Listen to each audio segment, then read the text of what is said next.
Have you ever gotten angry at someone, only to find out they weren't even there? It's a strange feeling, right? There's a wonderful old story that captures this experience perfectly, and it holds a powerful lesson about how we deal with anger, blame, and the challenges life throws at us. Let's dive into the story of the empty boat.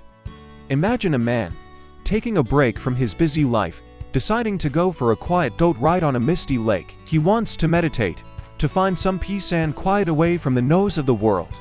He rows out to the middle of the lake, drops anchor, closes his eyes, and begins to breathe deeply, sinking into a state of calm. The air is still, the water is gentle, and for a moment, everything is perfect. Suddenly, bam, another boat collides with his. The jolt shatters his peace, his eyes fly open, and he's immediately filled with anger. Who is this careless person? How could they be so reckless and ruin his moment of tranquility? He turns, ready to shout, ready to let loose all his frustration on the person who crashed into him. His fists are clenched, his face is red, and the angry words are right on the tip of his tongue. But as he glares at the other boat, he sees no one. There's nobody there. It's just an empty boat that must have drifted loose and floated across the lake, carried by the current until it bumped into his. In that instant, all his anger vanishes, it just evaporates. There's no one to blame, no one to yell at. It was just an event, a thing that happened, an empty boat. He can't stay mad at an empty boat, can he? It would be ridiculous. So, what does he do? He takes a deep breath, maybe even chuckles at himself a little, readjusts his position, and goes back to his meditation. The interruption is over, the anger is gone.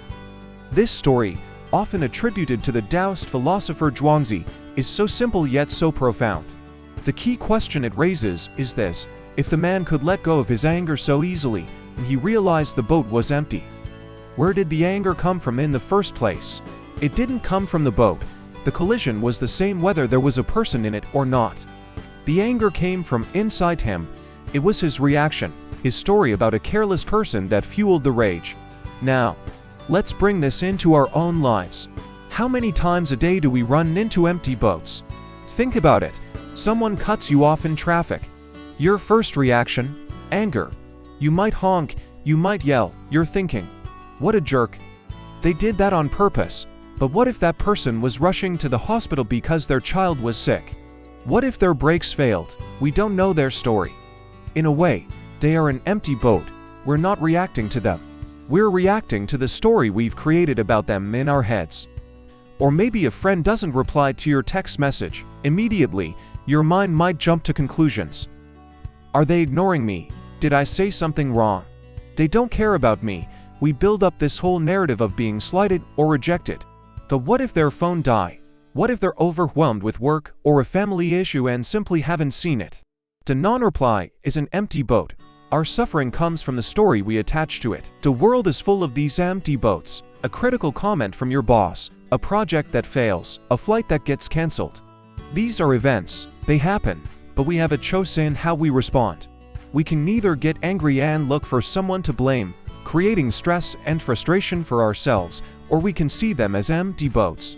When you see the other boat is empty, you realize that your anger has nowhere to land. It has no target, and when anger has no target, it can't survive. It just dissipates, like the mist on the lake. The source of the anger was never the external event, it was our internal judgment of that event. This doesn't mean we should be passive or let people walk all over us. If someone is genuinely causing harm, we should absolutely set boundaries and take action. But the story of the empty boat is about all those other moments, the countless daily annoyances and frustrations, where our anger is pointed at a situation we can't control or a person whose intentions we do and truly know. The goal is to become the person in the boat who can see the other boat is empty and simply return to their peace. How do we do that? It starts with a pause. Before you react, before you let that initial surge of anger take over, take a breath. Just one conscious breath. In that pause, ask yourself, is this boat empty? Is it possible that this isn't personal? Is it possible I don't have the full story? This simple question can be a circuit breaker for your anger. It creates a space between the event and your reaction, and in that space lies your freedom to choose a different response. A response that doesn't involve yelling at an empty boat. When you treat every frustrating person, every annoying situation, as an empty boat, you're not letting them off the hook. You're letting yourself off the hook. You're freeing yourself from the burden of carrying around anger and resentment. You're taking back control of your own emotional state. Your peace of mind no longer depends on other people behaving perfectly or the world unfolding exactly as you wish. Think of the energy you save. All the energy that would have been spent on being angry, on replaying the event in your mind, on plotting your verbal revenge. All of that energy can now be used for something better. You can use it to find a solution, to move on, or simply to enjoy your own quiet moment on the lake. The empty boat is a metaphor for a powerful shift in perspective. It's about moving from blame to understanding, from reaction to response, from being a victim of circumstance to being the master of your own inner peace.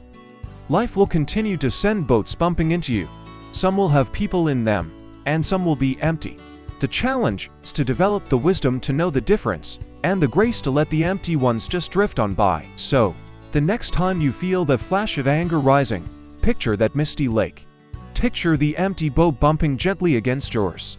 Smile to yourself, take a deep breath, and remember that you have a choice. You can let it ruin your day, or you can let it be what it is, just an empty boat. And you can return to your own inner calm. Thanks so much for watching. If this story resonated with you, hit that like button and consider subscribing for more content that helps us navigate life with a little more peace and wisdom. I'd love to hear your thoughts in the comments below. What are the empty boats you encounter in your life? Until next time, take care.